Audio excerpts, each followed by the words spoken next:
They said love had finally won. They said the billionaire and the poor girl had beaten the world. They were wrong, because sometimes the deepest betrayal comes after the wedding. This is the story of how Andrew and Maria got married, and how one secret nearly destroyed everything they had built. The wedding was simple. No luxury hall, no diamonds, no headlines. Just a small garden, wooden chairs, white flowers, friends from the cafe, neighbors from the street. Maria wore a simple dress. Andrew wore a plain suit. No billionaire, no poor girl, just two people choosing each other. When Maria walked down the aisle, Andrew couldn't breathe, not because of nerves, but because he remembered who he used to be and how far love had changed him. "I promise honesty," Andrew said. "I promise truth," Maria replied. They believed every word. Marriage felt peaceful. Morning coffee together, late night laughter, running the cafe side by side. They argued about small things, milk or sugar, music or silence, normal things, happy things. But happiness is quiet, and danger is patient. One evening, a woman entered the cafe, elegant, confident, familiar. Her name was Ella. She used to work with Andrew in his old company, before he quit, before Maria. Ella smiled at Maria. I've heard so much about you. "I've heard so much about you," she said. But her eyes stayed on Andrew too long. That night, Ella asked Andrew to talk, privately. Andrew, there's something you need to know, she said. And those words changed everything. Ella revealed a truth Andrew never expected. Victor Emma was gone, but his damage remained. Hidden accounts, fake documents, and one name still connected to everything: Andrew's. "If this comes out," Ella said, "your wife will be destroyed." Andrew felt sick, not because of money, but because of fear. Fear of losing Maria again. So he made a mistake. He didn't tell her. Maria noticed the change. Late nights, secret calls, silence. One evening, she followed Andrew, not out of jealousy, but instinct. She saw him meeting Ella, laughing, talking, hiding. Maria's heart shattered, not because of another woman, but because of another lie. That night, she confronted him. "You promised honesty," she said. Andrew tried to explain, but explanations sound like excuses when trust is broken. Maria left, not with anger, but with disappointment. The quiet kind, the dangerous kind. Andrew stood alone in the cafe, surrounded by memories. Tables they cleaned together, walls they painted together. Marriage didn't fail. Fear did. Andrew made one last choice. He went public, exposed everything, every document, every connection, including his own mistakes. He lost everything again: reputation, peace, control. But for the first time, he told the truth without fear. Months later, Maria returned, not because the pain disappeared, but because honesty arrived. "I didn't need perfection," she said. "I needed truth." They didn't rush back.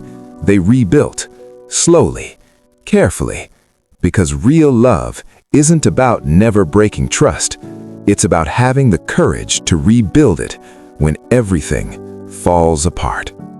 Ella was always calm, too calm. She smiled at the right moments, spoke softly, never raised her voice. But calm people often hide storms. Years ago, before Mariah, Ella and Andrew worked closely together. Late nights, big deals, high pressure.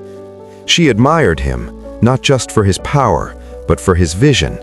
And slowly, admiration turned into obsession. Ella believed Andrew would choose her. She was intelligent, ambitious, from his world. But Andrew never saw her that way. He respected her, nothing more. When Andrew left the company for Mariah, Ella felt humiliated, not heartbroken, humiliated, because rejection hurts more when pride is involved. After Andrew left, the company collapsed internally. Victor and Emma blamed Ella. She lost her position, her reputation, her future. She didn't cry, she didn't beg, she planned. For years, she watched Andrew from a distance, his fall, his love story, his marriage, and she waited, because revenge is patient. Ella never wanted Andrew back. She wanted to destroy what he loved most, Mariah, not by force, but by doubt. She planted fear, whispers, half-truths, old documents. She knew Andrew's weakness, his fear of losing Mariah, and he fell into the trap by hiding the truth again. But Ella's biggest secret was still hidden. Years ago, she had secretly signed documents using Andrew's authority, illegal documents, risky investments. She planned to expose them, not to clear her name, but to destroy his. And when the time came, she leaked everything. The media exploded. Andrew was arrested. Handcuffs, cameras. Mariah watched from a distance. Her heart shattered again. But this time, Mariah didn't walk away. She stayed, not because she was weak, but because she was strong.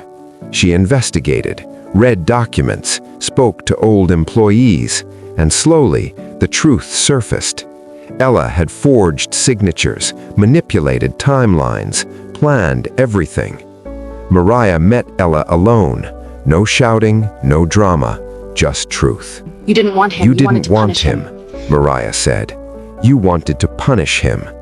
Ella smiled, a broken smile. You took You the life I took the deserved. life I deserved, she whispered. Mariah looked at her calmly. No, she said. You destroyed your own. You destroyed your own. Ella was arrested, her past uncovered, her lies exposed. Andrew was cleared, but scars remained. Some wounds don't disappear, they change you. Andrew and Mariah stood together, not perfect, not untouched, but honest. I almost lost you, Andrew said. You didn't, Mariah replied, but you came close. They chose counseling, time, healing, because love after betrayal isn't loud, it's quiet, intentional, and brave. But as they walked away, neither of them knew that revenge had one last echo, and it was coming from someone they never suspected. Life slowed again. No headlines, no courtrooms, no enemies. Andrew and Mariah moved quietly. A smaller city, a quieter street. They worked normal jobs.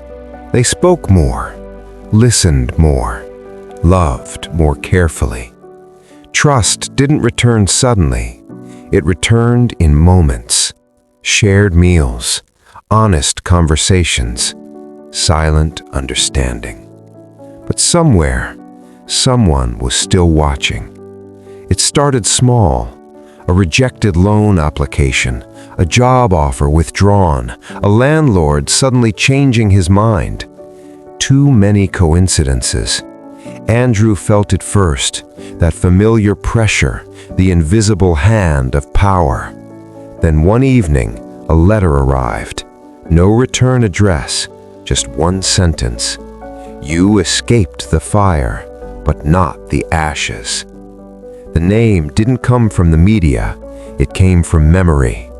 Daniel Jones, Andrew's older brother, the man no one talked about. Years ago, Daniel helped build the company, but when Andrew became CEO, Daniel was pushed aside, legally, quietly, painfully. He disappeared, but he never forgave. Daniel never wanted the company back. He wanted something deeper, Control. He didn't attack Andrew's money, he attacked his future.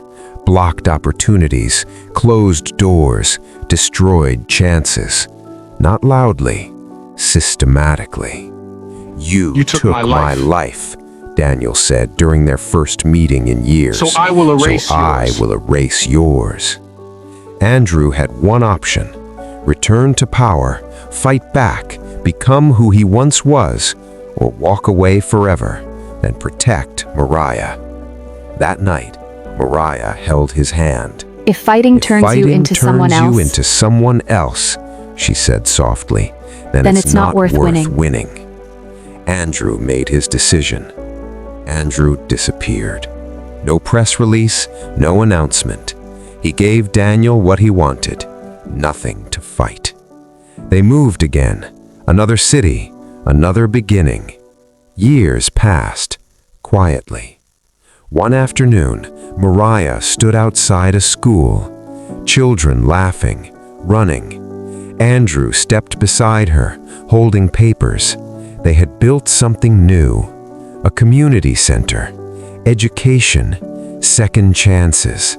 No fame, no power. Mariah looked at him. "Do you ever miss who you were?" she asked. Andrew Do you ever smiled. miss who you were? "No," he said.